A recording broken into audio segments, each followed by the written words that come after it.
Do I miss having a man? I mean, you can't miss something you never had.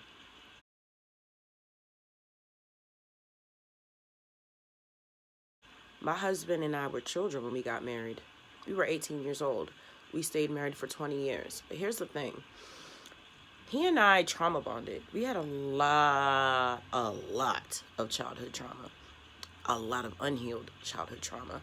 And then we both had drug addictions. And so I don't feel like my marriage is a very good representation of a good relationship or a good marriage. I loved him very much and he loved me, but if I had it to do again, I would definitely have worked on our healing before anything else. But I have no desire to be in a relationship. One, because my husband and I were married for 20 years. He was my best friend and he played a lot of roles for me. But we have 6 children together, and that's very extreme. He's the only man that I have children by. So that's one factor for me. And I got married for life. I never thought that we would break up, and I never thought that we would get a divorce. I never thought that he was going to die at such a young age. I wasn't prepared for any of those things. When I got married to him, that was it for me. And the amount of time that we spent together and just the thousands of hours of conversations and getting to know someone and sharing your deepest and darkest, like that man knows everything about me, and I mean everything. The first few years of our lives, all we did was talk, honestly, even after we first met. When we first met, we never separated. Like, when we actually met, like, he moved in 3 days later, we were together and married 6 months later, had a baby a year later. Like, we never separated, and all we did was talk. All we did was get high, make love, make food, make babies, make music, make money, and talk. And that was our life for years. We didn't have friends. We didn't have anything but each other. And we just built our family. We had this grand design, this grand idea, and this grand goal for the legacy that we wanted to build and how many children we wanted to have. We wanted to have 7. And to have them all be the heads of their own families and what roles they would play and how we would have this huge family business because we make music and we're artists and, we like to travel, and that was going to be our life. And drug abuse, I'll say, because drugs can be quite useful, but when utilized properly, but our drug abuse made our relationship toxic. And after the kids got here, that changed everything, because we went from being obsessed with each other to me now being obsessed with the kids, to him still being obsessed with me and being obsessed with the streets. So it spiraled. He kept getting locked up, and the third time he got locked up, like I had already told him before, like, if you get locked up again, like, we're not doing this, because I am a square, okay? And, I'm not with that criminal life. And he was just obsessed with it. So I'm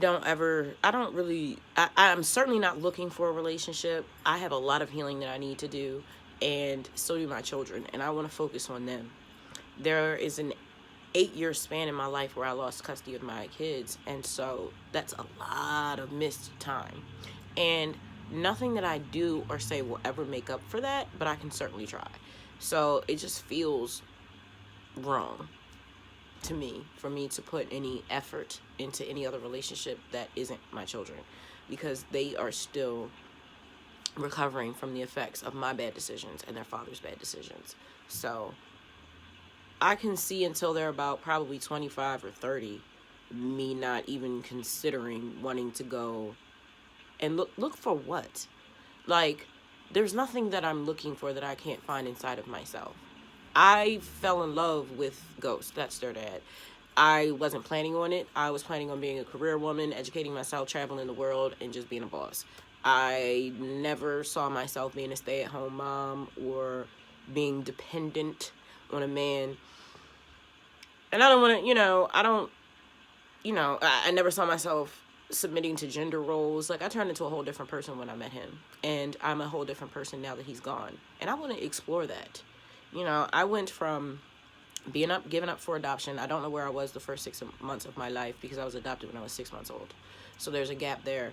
And then to being adopted, so given away, then 6 months, I don't know where I was, to being adopted when I was 6 months by people who ended up not wanting me. And that being a toxic household that I grew up in until I went out on my own at the age of 14 with a 30-year-old man in a relationship. He cheated on me, and then I ended up going to Job Corps, graduating early, and then I went from Job Corps to jail over weed, and then from jail to meeting my husband and being married for 20 years. So now it's just me. At 42 years old, I'm just now meeting myself, and I'm not defining myself as someone's wife or someone's mom or someone's unwanted adopted daughter. So no, I don't miss. I tell you what I do miss. I do miss the security.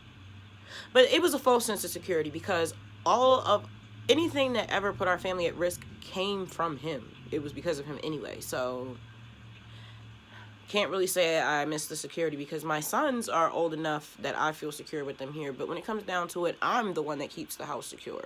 I'm the one checking the windows. I'm the one that took the self-defense classes. I'm the one that beats ass in this family. You know what I'm saying? So it's like I'm always the front line. But I must say, I do sometimes want to fall into my feminine energy and just let somebody else take care of it. But that's not even me, like my personality. I am very balanced with my masculine and feminine energy, and I can tap in and tap out.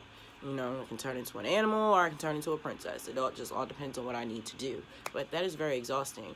But I can't see myself trusting anyone else enough to protect me or my family, because why would anybody else care enough about us to do that well enough? You know, like I'm obsessed with my family. Like, they're all that I have. They're all that I am. They're the only reason I do anything. So it's like I can't see someone that's not in my bloodline defending or loving my bloodline as much as me. So I would rather just focus on fixing myself so that I don't spread my toxicity to my kids, and making sure that they are straight physically, spiritually, mentally, so that they can go out and have healthy relationships and know what that looks like. I'm more concerned with educating my kids on how to keep their finances straight and their, you know what I mean, their lives and their mentals straight and their body straight. I'm more focused on developing them so that they can have healthy relationships. I've already had my kids. I've already lived in my 20s, and I've already been to college. I've already ripped and run through the streets. You know, I'm a whole grandmother. Like, I have a grandchild. So it's like, it's their turn to have relationships. I had my marriage. I had my shot. I messed it up. So I'm going to take all that and pour it into my kids, and they will have better lives and healthy relationships. And I'm good with that. I'm looking forward to having my house be empty and have it just be me and my animals and my plants, and walk around tripping off shrooms, being butt naked for the rest of my life, and doing magic out in the middle of the woods, dancing underneath a full moon, or dancing around a bonfire. Like, that's retirement for me. You know what I'm saying? I want to retire. So, and I'm not worried about having a man. And no, I'm too irky. I like my space, and you know, I don't want to be responsible for anybody's emotions, and I don't want to be controlled. I don't want to be judged. I don't want to hear opinions. I don't want to pick up dirty socks or, you know, do all the things. I like having the freedom to do what I want to do when I want to do it, within reason, because I still have children. But it's like, I still do whatever I want to do, which is absolutely nothing. But no, it was nice while it lasted. And who knows what my creator has in store for me. I'm going to keep my heart open, but I'm going to stay focused on the goal. Career, kids, spirituality. That's it. And that's enough for me. I love you. Thank you for all of your comments, your shares, your suggestions, your inspiration, your information down in the comments. There have been a lot of you that I talk to every single day. Y'all are so my friends. I love that we really are building such a strong, supportive community. I love it. And, you know, we ignore the trolls. They're invited too. You know, you don't have to be on the outside looking in. It's okay to come over here and chill. Just be respectful.